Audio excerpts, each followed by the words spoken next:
Hi guys. Oh, you can't see me very well. Okay, let me hop in the back. I just wanted to do a little life update because I feel like I haven't spoken to you guys in such a long time.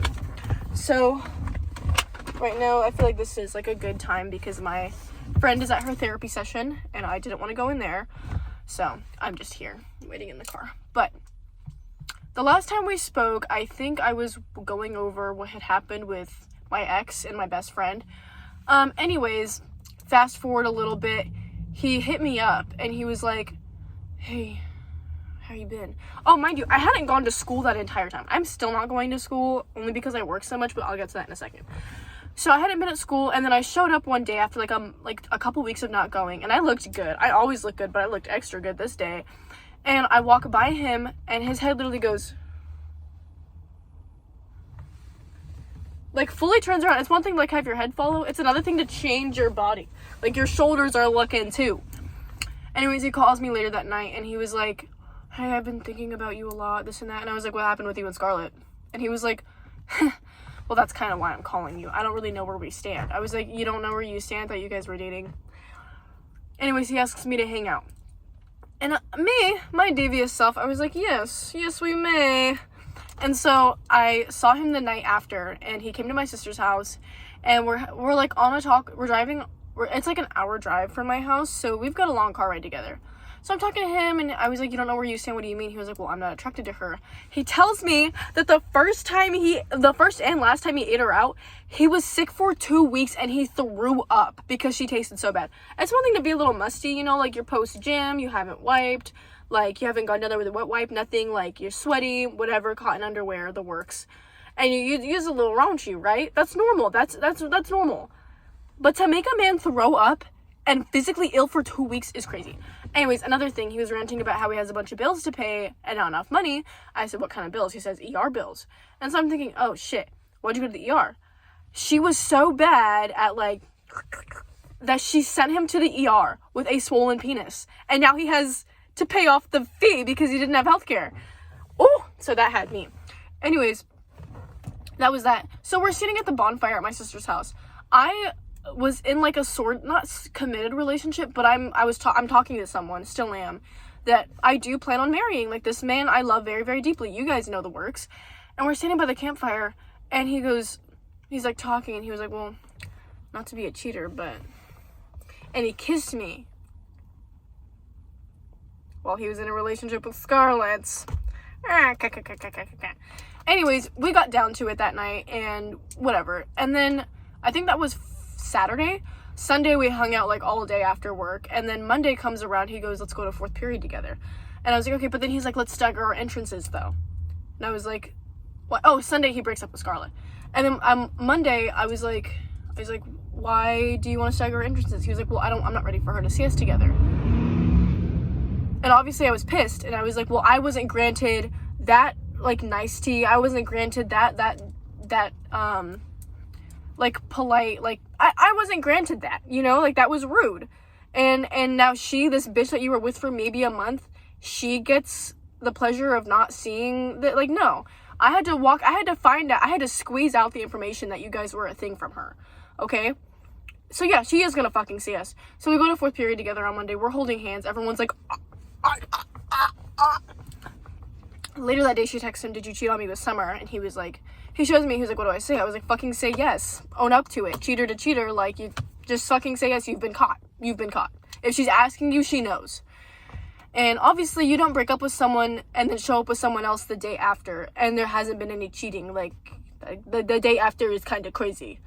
So I was like, just say yes, just be honest about it, because even if she isn't, I'll tell her, like, she's gonna find out some sort of way, and I'm gonna tell her in a really not nice way, aka I'm gonna send her our sex tape. So I would suggest just fussing up now. And he was like, okay. And then he started to feel really guilty about it, whatever, cheater's guilt, that's the thing, I would know, and this and that, the third. And we were still seeing each other after that, and immediately he wanted to get into a relationship with me, and I told him, I was like, I don't think you're ready for that, because I'm going to prom with someone else, and that's been set. The flight has been booked, the suit has been altered, the dress has been altered, it's happening. So if you want to get in a relationship now, in the middle of April, you are going to watch me go to prom with another man in June, and I'm not going to change my mind. And he was like, okay, fine, whatever. First, he wanted me to cut off ties with Mr. Prom guy, who was the man I planned to marry, by the way. And I was like, that's not fucking happening. And he was like, well, then this isn't happening. And I was like, oh, wait. Fine. And I just never addressed it again. He never asked any more questions. It's so hot in this car. And then, whatever time goes on, I'm telling him, like, hey, I don't think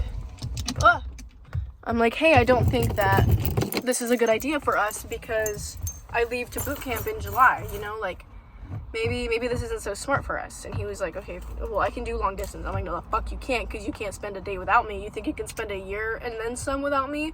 Because I've got boot camp, I've got combat training, I've got my schoolhouse, and then I get stationed somewhere, and I'm not doing recruiter's assistance, so I'm gonna be gone, and I don't ever plan on coming back here, you know? And so I wanted to be committed to a man who knows how to deal with distance and still stay connected even though we're not physically there with each other. And long term, like, this man is just better for me, and Liam's not. And so that's that whole debacle. It is, like, really fucking hot in this car. And then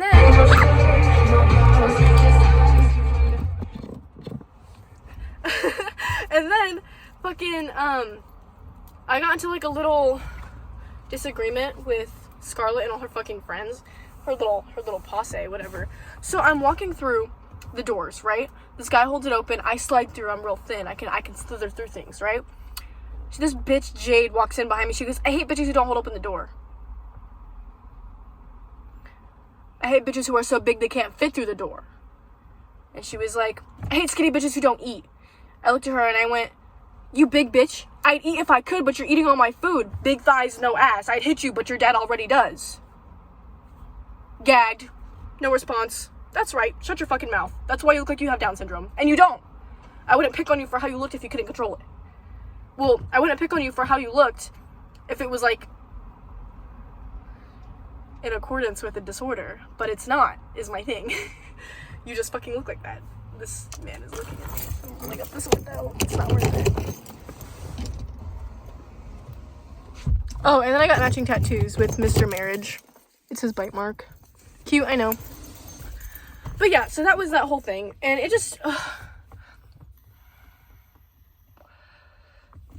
yeah, that was funny. And I was gonna say something too. No, it must have been Thursday that me and Liam had kissed, because this happened on a Friday. And I remember what happened on a day that there was school. And I remember thinking, me telling her, like, shut the fuck up, that's why your boyfriend's cheating on you with me, stank pussy bitch. But whatever. Anyways, now I have a graveyard job. So I'm working during the day. I work at the golf course. I go to school sometimes.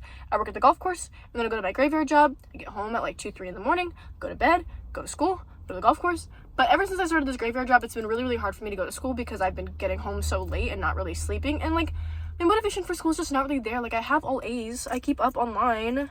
Why do I have to go? And then the last time I went to school was like 3 weeks ago. They had an attendance intervention meeting. And the assistant principal was like, why aren't you coming to school? And I was like, I work, I have bills, I have rent, phone bill, car insurance, help. And he was like, okay, well, you're 18, just call and excuse your own absences, because if I'm being frank, it looks bad on the school district. Obviously, you got your shit together and you're on track to graduate. So all I ask at this point is to save others and just call and excuse your own absences. I work in the attendance office, so I'm not going to care if you're sick 3 weeks in a row. And I was like, okay. Which I still haven't done, by the way. And then he made me a pinky promise that I'll talk to the social worker at our school so I can get financial assistance, which I also haven't done because I haven't been at school since. But yeah, there's my update. My boo thing flew in. He just flew out yesterday. I drove him to the airport. I drove him from the airport into the airport, and we hung out a decent amount, but because I worked so much, it was so hard to find time. But I promised I'd see him after graduation, because I graduate June 10th, and then I go to boot camp July 15th. And I'm going to be down there anyways, because I want to go see my dad out in Louisiana. So, yeah, that was that. Thank you for coming to my update. Bye.